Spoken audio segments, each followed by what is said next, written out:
خب به پارت 4 انواع دامنا رسیدیم. توی این پارت من اومدم دامن ترک رو براتون کامل کردم. سری پیش براتون 4 ترک و 6 ترک و 8 ترک و اینا گفته بودم. این بار اومدم گوده‌دار و نیلوفری و پیلیدار رو براتون کشیدم و توضیح دادم.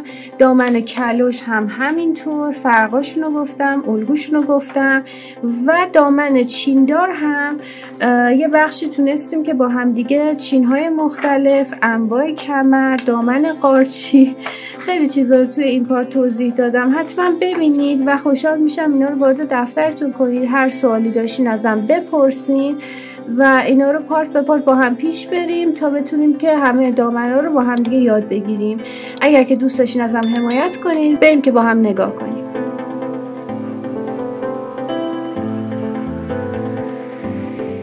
خب عزیزانم، توی پارت قبلی یعنی پارت 3 انواع دامن، من دامن فونو گفتم. دامن ترک رو رسیدم تا 4 ترک و 6 ترک و 8 ترک و اینا بگم که اینجا براتون یه تصویرسازی ساده‌ش هم کشیده بودم.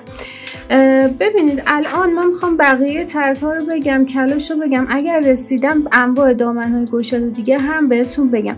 دامن ترک جدا از اینایی که توی جلسه قبل بهتون گفتم، گوده‌دار و نیلوفری و پیلیدارم داره که توی این جلسه حتما بهتون میگم. خب ببینید دامن گوده‌دار همون دامن ترکه که اینجا تو پارت قبلی داشتیم، فقط اتفاقی که میفته اینا هر کدوم از اینا یه ترک بودن دیگه، یعنی برش عمودی که ایجاد میشه روی دامن. برای دامن گوده‌دار روی انتهای این ترک ها، یعنی پایین اینا، یه برش مثلثی هست که این برشه پارچش میتونه متفاوت باشه از بقیه دامن. حالا برای زیبایی بستگی به طراحی طراح داره. حالا پایین همه ترک‌ها میتونه این مثلث تکرار بشه، پشتش هم همینطور. و اینکه حالا مثلا یه دونم که توی پهلو هستش هم براتون بکشم. و اینکه میگم این میتونه برشش مثلا پارچش متفاوت باشه، توی این برش مثلثیه، یا میتونه از پارچه خودش باشه. تصویرسازیش هم چیز خاصی نیست. این پایینای دامن رو فقط دیگه انقدر صاف نمیکشیم. مثلا یه ذره اینطوری چینهای لوله‌ای ممکنه که اینجا بیفته و این خود این مثلث‌ها باعث میشه خب برآمدگی ایجاد میشه رو خود مثلث‌ها. و اگرم بخواین که سایه بزنید، اطرافش سایه بخوره که اون برآمدگی روی مثلث خودشو نشون بده. میبینید همین الانش من کوچکترین سایه‌ای زدم، یه مقدار برآمدگی نشون داده شد. خب پس این شدش دامن گوده‌دار. حالا دامن نیلوفری هم باز دوباره مثل گوده‌داره، فقط اتفاقی که میفته این مثلثی‌ها، برش‌های مثلثی دیگه مثلا برش نمیشه، اینا رو خود دامن لحاظ میشه، یعنی روی الگوش لحاظ میشه و روی تصویرسازیش اینجوریه که الان بهتون میگم. باز دوباره تو دامن نیلوفری ما قسمت بالا، حالا مثلا این وسط دامنه، قسمت بالا یعنی از کمر تا باسن و اینا جذب دامن و بعدش که میخواد برسه به پایین دامن، شما دیگه به خاطر اینکه روی الگو این گشادی این مثلث لحاظ شده، شما به این صورت میبینی پایین دامن و قرینش هم که به اون سمته. من چون انقدر مطالب زیاده سعی میکنم یه سری چیزا رو خلاصه کنم. خب پس اینم شدش نیلوفری گوده‌دار. حالا واسه پیلیدار رو من براتون اول پیلی رو توضیح بدم. پیلی هم با اقسام داره. حالا من خلاصه بخوام بگم، یک طرفش رو الان بهتون بگم و دو قلو، که این دفعه روی همین ترکا ما باید پیلی بکشیم. یعنی چی؟ یعنی مثلا پایین این ترکا دیگه به جای گوده پیلی داشته باشیم. میتونه دامنش کوتاه باشه یا بلند باشه. خب 2 تا دامن 6 ترک براتون کشیدم. پیله یک طرفه اینجوریه که شما برای تصویر سازیش باید که این پیلی ها رو به یک طرف بکشید به این صورت. یعنی شما پایین دامن رو صاف کشیده بودین، بعد حالا میاین چون که انتهای این ترکا پیلی هستن، فعلا هم که یک طرف رو دارم بهتون میگم، به این صورت پیلی ها رو تقسیم میکنیم ترکا.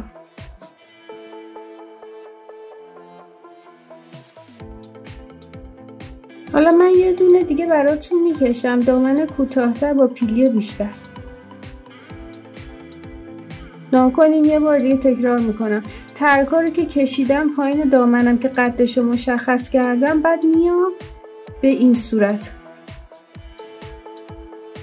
پیلی یک طرفم رو میکشم. هر کدوم اینو ناکنین از اینجا شروع میشه، شیب به سمت پایین، دوباره از اینجا شروع میشه، شیب به سمت پایین تا ترک بعدی تا برسیم به انتهای دامن. این خطر هم بعدم پاک میکنیم، میشه دامن ترک پیلی دار، پیلی یک طرفه. برای کشیدن پیلیسای دو قلو ما چی کار میکنیم؟ این بار یه حالت مثلثی دوباره اینجا میکشیم که اینا داخل پیلیان و داخل پیلیا یه ذره بالاتر از قد دامن میفته.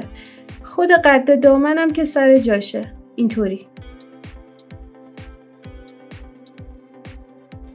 این یه ذره با سایه خودشو نشون میده به این صورت که داخل این پیلیا، مخصوصا توی قسمتایی که خط خود پیلی هستش، سایه هستش که نشون بده داخله. یه دونه 4 ترک اینجا براتون میکشم با پیلی دو قلو. نگاه کنیم، پس یه مثلث اینجا براتون میکشم در پایین ترک. بعد خود پیلیه یه ذره منحنی به سمت بالا، بالاتر از خط دامن شد. میتونه اینجا جیب داشته باشه، جیب تک فیل تاپ کشیدم یا هر جیب دیگه. خب این از یه مدل دیگه دامن. خب پس اینم انواع دامنای ترک، نیلوفری و گوده‌دار و پیلیدار و 4 ترک و 6 ترک و 8 ترک و اینا. کلوش هم بچه‌ها، کلوش فرقش با فون چیه؟ فون توی قسمت کمر و باسن جذب بود و بعدش آزاد میشد. خب ولی کلوش از همون قسمت کمر آزاده. دامن فون از دامن راسته الگو سازی شده بود، یعنی الگوی دامن راسته رو ما تو پارت قبلی توضیح دادم عوضمان دادیم و به فون رسیدیم. حالا فونمون اگر برش هاش رو جدا جدا در نظر بگیریم میشه ترک، یعنی ترک هم نوعی فونه. حالا ولی کلوش اصلا کلا الگوش دایره است که خود کلوش اصلی ترین تقسیم بندی که روش میتونیم انجام بدیم 1/4 کلوش، نیم کلوش و تمام کلوشه که الگوش هم تا که گفتم دایره است. توی قسمتی که 1/4 کلوشه 1/4 دایره است که اینجا این قسمت دایره این قسمتش حذف میشه، دور ریخته میشه و این 1/4 دایره که اینجا هستش اندازه کمر الگو سازی میشه. خب یعنی اینجا اندازه کمره که بهش ایلاین هم میگن. خیلی مهمه بچه‌ها، نگاه اینجا نوشتم ایلاین، حالا تو کپشن هم باز براتون اسم رو مینویسم. ایلاین خیلی معروفه این اسم. بعدی نیم کلوش که اندازه کمرمون این دفعه میشه به اندازه نیم دایره، سمی سیرکولار بهش میگن. و تمام کلوش کل این قسمت این دایره میشه اندازه کمر. خب یعنی کل کمر میشه اندازه کل دایره‌مون، میتونه قشنگ الگوش یه دایره کامل باشه. سیرکولار اسکرت. تصویر سازیشو بچه‌ها براتون نمیکشم، خیلی ساده است، ولی اینجا براتون کشیدم که نشون بدم فقط فرق بین این 3 تا کلاشی که گفتم تو میزان گشادیشونه. 1/4 نیم تمام. ببینید گشادی که بیشتر میشه اون چینا بیشتر میشن. خیلی هم ساده است، برای همین الان وقت نمیذاریم که بخوایم بکشیم.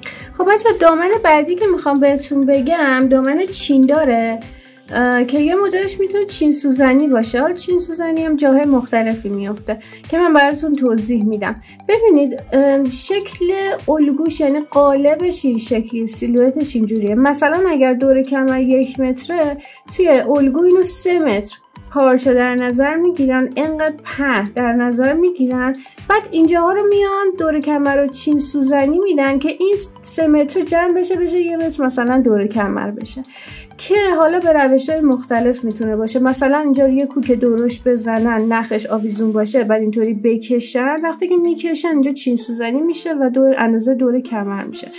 مثلا این شکلی میشه وقتی چین سوزنی شد. یا اینکه مثلا از زیر میان یه دونه کش میذارن، میکشن کشه رو از زیر دامن میدوزن، اون شکلی چین سوزنی ایجاد میکنن. یا بعضی از چرخ خیاطی یا خودش پایه چین سوزنی داره. حالا کاری نداریم، به روش‌های مختلف چین سوزنی ایجاد میکنن و یه مدل چین سوزنی ممکنه که توی کمر باشه. یه موقع هستش که چین سوزنی ممکنه تو برش باشه که حالا من الان نشونتون میدم.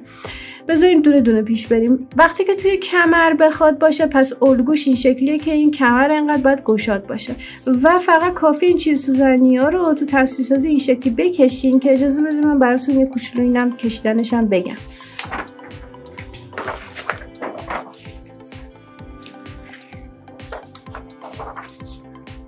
خب نگاه کنید، چین سوزنی که بخواد رو کمر باشه اینجا مثلا ایجاد شده، پایین دامن حتما چین های اینطوری لوله‌ای میفته.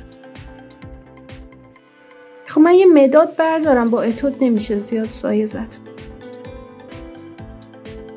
نگاه کنید اینا خیلی نامنظمه، کوتاه بلند، حتی نگاه کنید به صورت اینطوری یه کوچولو هلال میاد روی کمر، خطا انتهاش آزاده، جهتاش مختلفه، بعضی موقع اینطوری میفته. خب حالا سایه کجا؟ سایه در کنار این خطاست. خب داخل این لوله ها هم براتون حالا سایه اینم بگم. یه چیزی که هستش، مثلا اگر که یه حاشیه‌ای داشته باشه دامن، حاشیه اینقدر خوشگل، اونا هم جهت پایین دامن رو میگیره. نگاه کنی این با این شبیه، بعد حالا این پایین تره، اینم پایین تره و زاویهش یکیه. نگاه کنی اینو اینجا من میکشم، این اون حاشیه هست.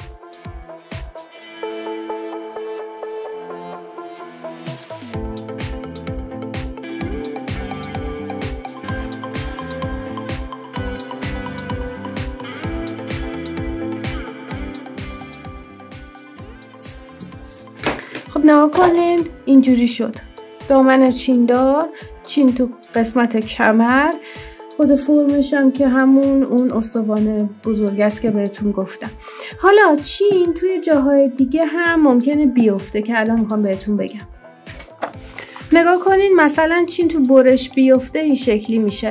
این قسمت دامن ساده است، برشش چین داره. حالا شما این برش رو طبق طراحیتون پایین‌تر هم میتونید بگیرید. خب حتی لبه دامن هم ممکنه که برش چین دار شما بدید که دقیقاً همون سوزنی‌ها همون جوری که براتون توضیح دادم، پایینش هم که همون لوله‌ایه. حالا یه دامن دیگه هم هستش، دامن قارچیه، بالونی، بادکنکی اینا بهش میگن، حتی انگلیسیش هم بالون اسکرته، تو ایران بیشتر میگن قارچی. توی این دامنم بخوایم بکشیم، مثلا قدش معمولا 70-80 سانته که بالاتر از زانوه، میان مثلا چی کار میکنن؟ میگن که بالا رو چین میدن، پایینش هم جمع میکنن. یعنی این قسمت پایینش حالا یا اینجوری جمع میشه یا از زیر جمع میشه. یعنی چه جوری؟ به دو روشه بچه‌ها. مثلا قد دامن 70-80 سانت باشه، میان مثلا روی 50 سانت یه دونه کش از زیر میدوزن، اون کشه رو جمع میکنن و پایین دامن اینطوری فرم قارچی وای میسه. یا نه میان چیکار میکنن؟ یه زیر دامنی، مثلا خود دامن 80 سانت، یه زیر دامنی 50 سانتی براش میبرن، بعد این لبه 80 سانتی رو به اون 50 سانتی از تو میدوزن، باز دوباره پایینش این شکلی وای میسه. خب پس قارچی هم این مدلیه. بالاش هم ممکنه که همیشه چین نباشه، مهم اینه که پایینش این شکلی وایسه که بگیم قارچی. حالا این یکی هم که چین هم تو کمرشه، هم توی برش پایینه، یه دامنش هم دامن راسته است. شما چین رو روی دامن راسته، دامن کلاش، دامن فون، هر دامن دیگه خواستین میتونید بدید. یه دونه هم این دامنم هستش که از وسط دامن چیندار شده، یعنی این قسمت وسط دامن یه ذره جمع شده و این چینای افقی اینجوری نامنظم روی دامن افتاده. یه چیز دیگه هم که الان میخواستم بهتون بگم اینه انواع کمرها. بچه‌ها همیشه هم چین سوزنی نیست، این الان چین سوزنیه وقتی که چین افتاده روی دامن به خاطر چین سوزنی که براتون توضیح دادم افتاده، ولی تو دو حالت دیگه هم ممکنه که چین بیفته. یکی این که با لیفه و بند جمع بشه کمرمون، یکی هم که با کش جمع بشه، بالاش یه کش بدوزن باعث بشه این چینا بیفته، که اینا رو براتون تاسیساتیشو الان بگم. خب خیلی ساده است. مثلا لیفه و بند دیگه اینطوریه که شما میخواین بکشین باید نامنظم کار کنید. از اینجا یه بند مثلا رد بشه، یه لیفه است از تو این بنده کشیده شده، باعث شده که اینجا چینای نامنظم بیفته. حالا اینجا هم همون فرم چین سوزنی، شما نامنظم چینای ریز ریز دارید و تو جهت‌های مختلف. اینجا هم که بنده میتونه مثلا حالا گره بخوره به این صورته. حالا سایه اینا بزنید این شکلی میشه. این یکی هم که کشه. خب من فکر میکنم واسه این پارت کافی بود تا شما بتونید اینا رو وارد دفترتون کنین. توی پارت های بعدی کلا چیندارها و اینا مدل های دیگه هم داره که من دیگه وارد دامنای فانتزی شدیم. تقریبا دامنای اصلی رو همه رو گفتم، فانتزی ها رو توی پارت بعدی بیشتر توضیح میدم. امیدوارم که براتون مفید بوده باشه. تا آموزش‌های بعدی فعلا خدا نگهدار.